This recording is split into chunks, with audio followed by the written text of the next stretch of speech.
আসসালামু আলাইকুম রহমতুল্লাহ। বিদেশ যাত্রা ইনফো চ্যানেলটির পক্ষ হতে স্বাগতম। যারা বিদেশে যেতে ইচ্ছুক বা বিদেশে গিয়েছেন তাদের জন্য এই চ্যানেলের ভিডিওগুলো খুবই কার্যকরী।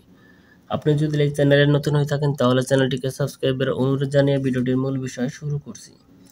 আজকের এই ভিডিওর মূল বিষয় হচ্ছে ভিসা খরচ কোম্পানির প্লান্টেশন কাজে 150 জন কর্মী নেবে মালয়েশিয়া। মালয়েশিয়ায় বর্তমান কাজের বেতন ও ভিসা খরচ কত? এখন আমি এই বিষয় নিয়ে সার্কুলারের আলোকে আলোচনা করব। অবশ্যই সম্পূর্ণ ভিডিওটি মনোযোগ সহকারে দেখবেন। এটি বাংলাদেশ থেকে মালয়েশিয়ায় কর্মী নেওয়ার একটি ওয়ার্ক পারমিট সার্কুলার বা কাজের বিষয়। এটি প্রকাশিত হয়েছে বাংলাদেশ সরকারের প্রবাসী কল্যাণ ও বৈদেশিক কর্মসংস্থান মন্ত্রণালয়ের এই ওয়েবসাইটে। এখানে ওয়েবসাইটের লিঙ্ক দেওয়া আছে, আপনারা চাইলে এর সত্যতা যাচাই করতে পারেন। বিদেশি কর্মী পাঠানোর আগে এরকম সার্কুলার প্রকাশিত হয়ে থাকে। যাই হোক, এখন আসে মূল বিষয়ে। এখানে মালয়েশিয়ার একটি কোম্পানি বাংলাদেশ থেকে 150 জন কর্মী নেওয়ার বিষয় উল্লেখ করেছে। এই কর্মীগুলো যাবে বাংলাদেশের recruiting agency messrs Iaz overseas.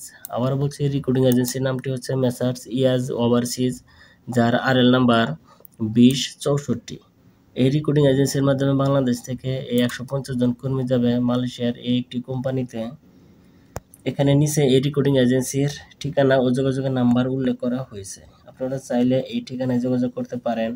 এজেন্সির ঠিকানাটি হচ্ছে হাউস নং 15, রোড নং 17, বনানী, সিএ, ঢাকা 1213। মোবাইল বা যোগাযোগের নাম্বার হচ্ছে 01706919020। এখানে ইমেল নাম্বারও দেওয়া আছে। যারা এই কোম্পানিতে যেতে ইচ্ছুক এই কাজে, তারা এই এজেন্সির মাধ্যমে যোগাযোগ করতে পারেন।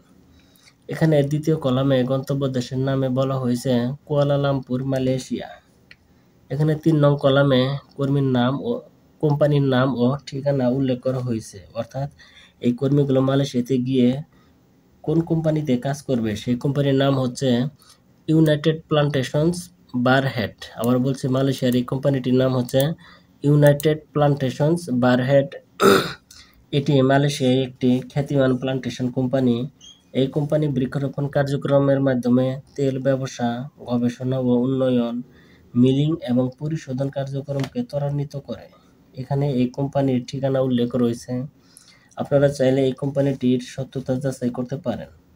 4 নং কলামে পদের নাম ও কর্মী সংখ্যা উল্লেখ করা হয়েছে, অর্থাৎ এই কর্মীগুলো মালয়েশিয়াতে গিয়ে কি ধরনের কাজ করবে সেই কাজ বা পদের নাম হচ্ছে প্লান্টেশন ওয়ার্কার। আমরা জানি প্লান্টেশন অর্থ বৃক্ষরোপণ বা গাছ লাগানো। প্লান্টেশন ওয়ার্কার বলতে বৃক্ষরোপণ কর্মীকে বোঝায়, অর্থাৎ যারা বিভিন্ন ধরনের বৃক্ষরোপণের কাজগুলো করে, পাশাপাশি পাম গাছ রোপণ, পরিচর্যা, তেল উৎপাদন বা পরিশোধন ইত্যাদি কাজগুলোও করা। এই কাজের জন্য বাংলাদেশ থেকে এই কোম্পানি কর্মী নেবে 150 জন। এখানে 5 নং কলামে বেতন ও অন্যান্য সুবিধাদির বিষয়ে বলা হয়েছে। এই কলামের বিষয়গুলো খুবই গুরুত্বপূর্ণ। একজন কর্মীকে বিদেশে যাওয়ার পূর্বে অবশ্যই এই বিষয়গুলো ভালো করে পড়ে বুঝে তারপরে বিদেশে যাওয়া উচিত। এখানে প্রথমে বলা হয়েছে বেতনের বিষয়। এই কোম্পানিতে প্লান্টেশন ওয়ার্কার পদে কাজের জন্য একজন কর্মীর মাসিক বেতন বা স্যালারি দিবে 1500 মালয়েশিয়ান রিঙ্গিত। 1500 মালয়েশিয়ান রিঙ্গিত সমান বাংলাদেশের প্রায় 41,000 টাকা। সময়ের ব্যবধানে অনলাইন রেট অনুযায়ী এটা কম বা বেশি হতে পারে। বর্তমান রেট অনুযায়ী 1 মালয়েশিয়ান রিঙ্গিত সমান বাংলাদেশের 27.136 টাকা।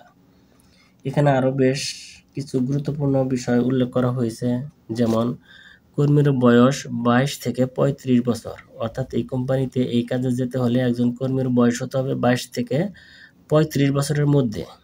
চুক্তির মেয়াদ 3 বছর। যদিও এখানে 3 বছর উল্লেখ রয়েছে, আমরা জানতে পারি বা দেখতে পারি অনেক ভাই তারা তাদের ভিসাকে রিনিউ বা নবায়নের মাধ্যমে অনেকদিন পর্যন্ত থাকতে পারেন। বিমান ভাড়া উভয় পথ ফ্রি।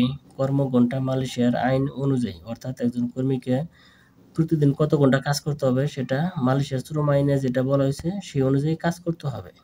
এছাড়াও চাকরির অন্যান্য শর্তাবলী মালয়েশিয়ার শ্রম আইন অনুযায়ী প্রযোজ্য হবে। যারা এই কোম্পানিতে যেতে ইচ্ছুক তারা অবশ্যই ভালো করে বুঝে তারপর যাওয়ার জন্য সিদ্ধান্ত নেবেন। এখানে 6 নং কলামে অভিবাসন ব্যয়ের বিষয়ে বলা হয়েছে। অভিবাসন বলতে নিজ দেশ থেকে অন্য দেশে গমনকে বোঝায়। এখানে অভিবাসন ব্যয়ে বলা হয়েছে শূন্য অভিবাসন ব্যয়, অর্থাৎ এই 150 জন কর্মী বাংলাদেশ থেকে মালয়েশিয়াতে যেতে তাদের কোনো ধরনের ভিসা খরচ লাগবে না। ভিসা খরচ সহ সকল খরচ ও নিয়োগকারী কোম্পানি বহন করবে। এটা খুবই একটি গুরুত্বপূর্ণ বিষয়, এখানে সেটাই বোঝানো হয়েছে। এই সার্কুলারের নিচের দিকে বেশ কিছু শর্তাবলী উল্লেখ রয়েছে যা একজন বিদেশগামী কর্মী ও রিক্রুটিং এজেন্সির জন্য খুবই গুরুত্বপূর্ণ। এখানে 16টি পয়েন্ট রয়েছে। পয়েন্টগুলোকে সামারাইজ করে সংক্ষিপ্তভাবে বলার চেষ্টা করছি যাতে সহজে বুঝতে পারেন। এই শর্তাবলীতে মূলত কর্মী ও রিক্রুটিং এজেন্সির কাজ বা দায়িত্ব সম্পর্কে বলা হয়েছে। এখানে একজন কর্মীর কাজ বা দায়িত্বের মধ্যে রয়েছে বিএমইটি বা রিক্রুটিং এজেন্সি কর্তৃক চাহিদামাত্র কাগজপত্র প্রদর্শন করা, যেমন পাসপোর্ট বা অন্য যে কোনো কাগজপত্র বিএমইটি বা রিক্রুটিং এজেন্সি দেখতে চাইলে তাদেরকে দেখাতে হবে। এটা একজন কর্মীর গুরুত্বপূর্ণ কাজ বা দায়িত্ব। এই শর্তাবলীতে রিক্রুটিং এজেন্সির কাজ বা দায়িত্ব বেশি, কারণ তারা একটি নিয়োগকারী প্রতিষ্ঠান।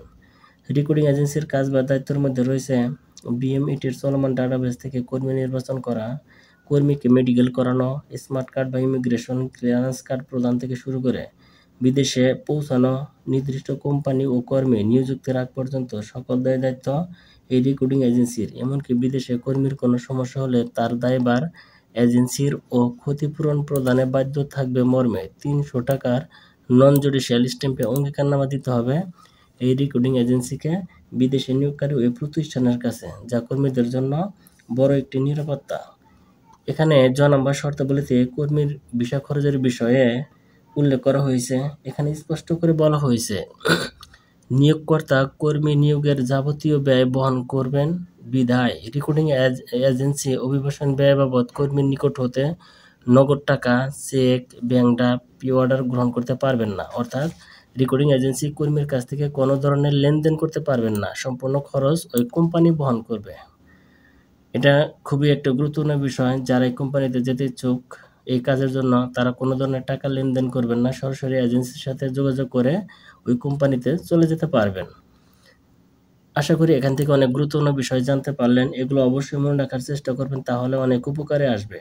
ভিডিওটি ভালো লাগলে লাইক ও শেয়ার দিবেন। বিদেশ সংক্রান্ত এই ধরনের তথ্যমূলক আপডেট ভিডিও পেতে চ্যানেলটিকে আবারও সাবস্ক্রাইবের অনুরোধ জানিয়ে ভিডিওটি শেষ করছি। আল্লাহ হাফেজ।